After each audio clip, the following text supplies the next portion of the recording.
Oi, aqui é a Juliana Slicker e eu quero falar com você sobre constelação familiar, o tema que eu sempre trago nesse canal. A gente está falando e eu estou respondendo a perguntas de que eu recebi nas redes sociais, a Giovana está lendo as perguntas para mim e a gente vai seguir aqui então respondendo perguntas. Se você chegou por aqui agora, não esquece de se inscrever no canal, clicar no sininho também para ser notificado de vídeos novos, sempre tem vídeos novos, tem aulas ao vivo nesse canal. Não esquece também de curtir o vídeo aqui embaixo e pode deixar a sua pergunta. Pode ser que num vídeo, nos próximos vídeos, eu consiga responder as perguntas que vocês colocarem aqui embaixo, tá bom? Então pode caprichar aqui nos comentários e nas perguntas que vocês colocarem. Vamos lá, Gi?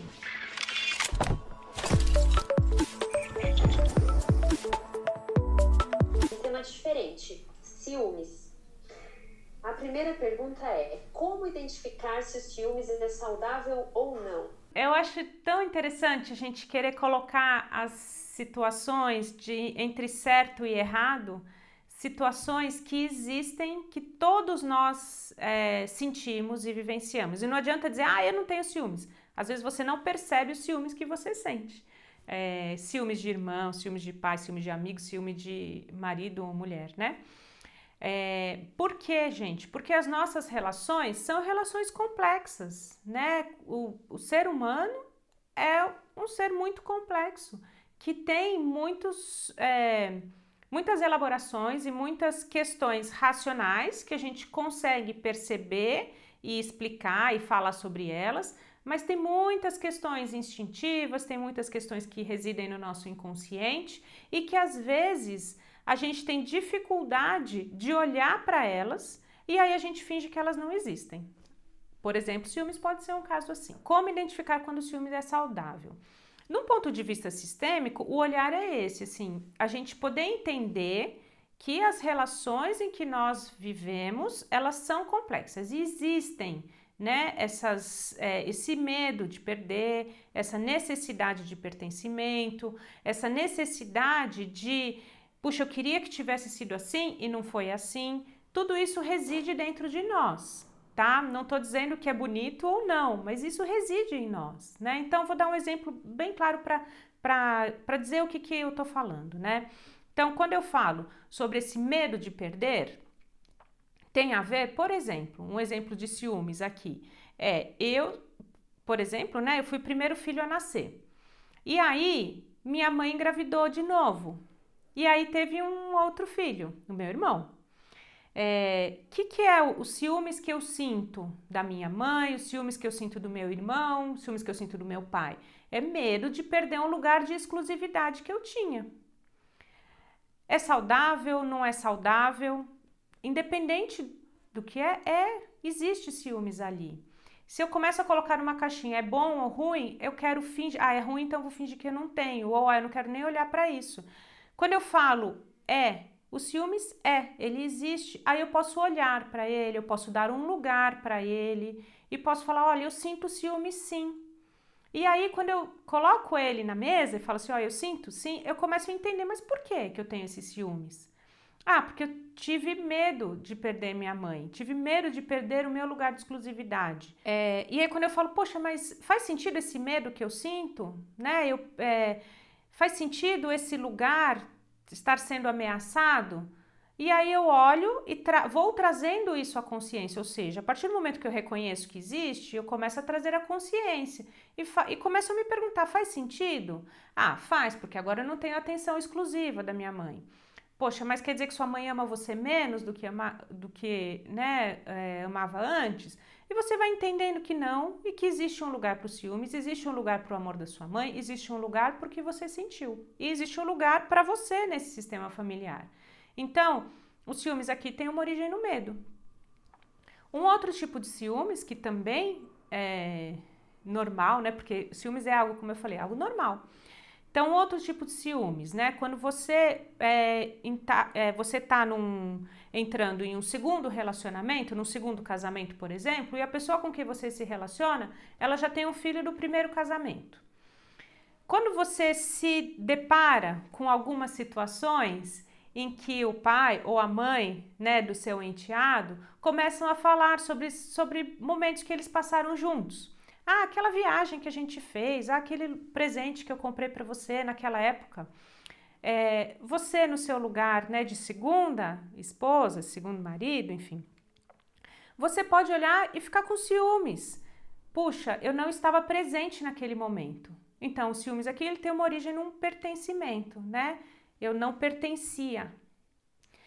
Será que eu pertenço agora? Será que tem um lugar para mim agora? Então, ele tem a ver com o pertencimento.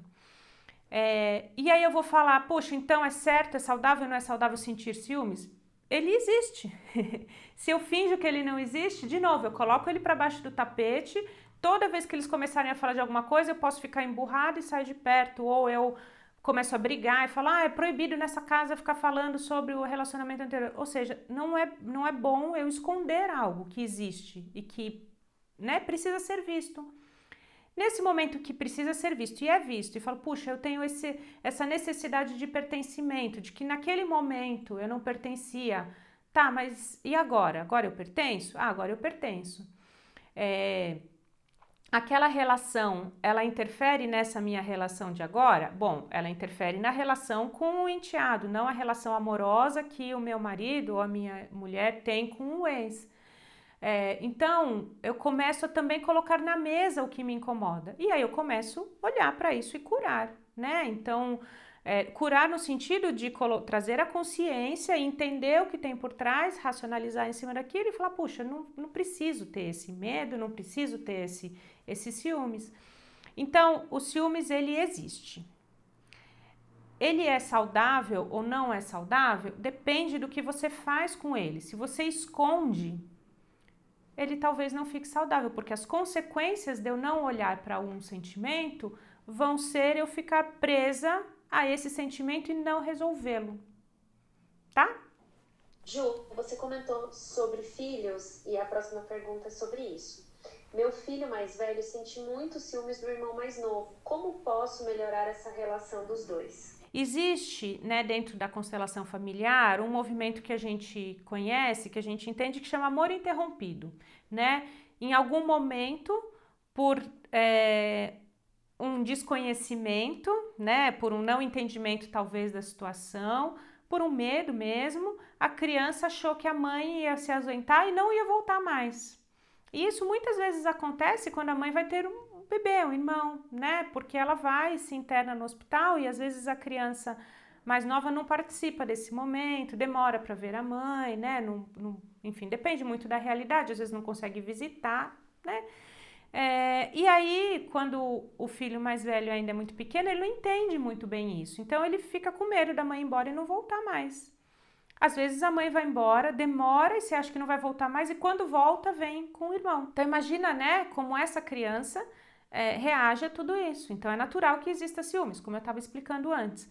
Agora, como eu faço a partir disso? Este movimento do amor interrompido, existe um movimento dentro da constelação familiar para a gente retomar esse olhar, né? A gente retomar esse fluxo de amor, que é eu me colocar de frente para minha mãe e dar passos lentos, sempre olhando nos olhos dela e sentindo que eu tenho uma conexão, um fluxo, né, entre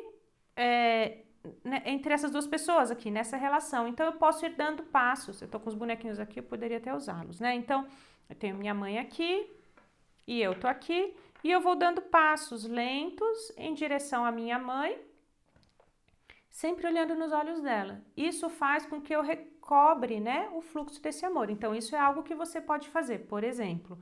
Agora, o que você também pode fazer, de uma maneira muito prática, é incluir os dois nas brincadeiras, é incluir, né, e declarar o seu amor pelos dois, e não privilegiar um ou privilegiar o outro, ou explicar para o filho mais velho que o mais novo precisa de cuidados porque ele ainda é bebê, por exemplo, ou que você precisa dar um carinho para um, ou que agora é a vez do outro. Ou seja, essa relação, ter muito cuidado, né? Você cuidar bastante dessa relação. Ju, última pergunta. Sempre acho que meu marido está mentindo para mim, me traindo. Não sei o que fazer para mudar essa desconfiança. Isso também pode ter a ver com ciúmes, eu não sei o que eu faço com esses ciúmes, eu coloco para baixo do tapete, né? E aí, qualquer coisa que a outra pessoa faz e que ela não tá ali olhando para mim, disponível para mim o tempo todo, né? ali comigo, eu posso já pensar que ela está em outro lugar ou que pode estar me traindo. Por quê? Porque eu não olho para esses ciúmes que tem a ver com pertencimento, que tem a ver com medo, às vezes tem a ver com medo de abandono, né? Às vezes na nossa infância a gente sentiu um abandono. Ah, meu pai se distanciou, minha mãe também se distanciou, fiquei um tempo fora e eu senti enquanto criança esse distanciamento, eu posso refletir isso na minha vida adulta. O fato é que adultos se relacionam. Às vezes esse nosso medo e essas nossas questões que são refletidas no nosso relacionamento, elas têm a ver com a nossa criança interior, que ainda busca por ter o tempo todo da atenção. No relacionamento de pessoas adultas e maduras, né, você entende que você tem o seu lugar na vida do parceiro, o parceiro tem você tem o seu lugar na vida do parceiro, o parceiro tem o lugar dele na sua vida, e que vocês têm vidas independentes e que vocês têm vidas juntos, né? Então, vocês conseguem entender essa dinâmica. Mas às vezes, no nosso olhar ainda infantil, eu olho para o meu parceiro e falo, eu quero você o tempo todo aqui do meu lado olhando para mim. Isso quem está falando não sou eu adulta, é minha criança interior, que remonta às vezes uma situação que eu passei no passado ou que tem tantos ciúmes e medo de perder e a necessidade de pertencimento que não foi atendida por alguma outra razão, que volta para um olhar muito infantilizado de eu quero tudo do meu jeito, é como se fosse uma criança birrenta lá batendo o pé, que quer as coisas do jeito dela. Então a gente precisa olhar, e quando eu falo sobre isso, eu estou falando muito também de um olhar interno, né? Eu vou falar, é fácil falar, não é tão fácil falar, é relativamente fácil a gente entender essa dinâmica, mas a pergunta foi, né? Como eu faço para mudar?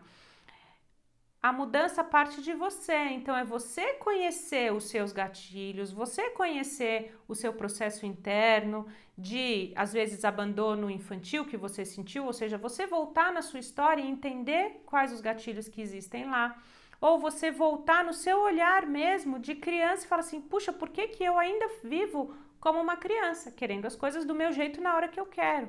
Então é um processo de crescimento e amadurecimento muito seu.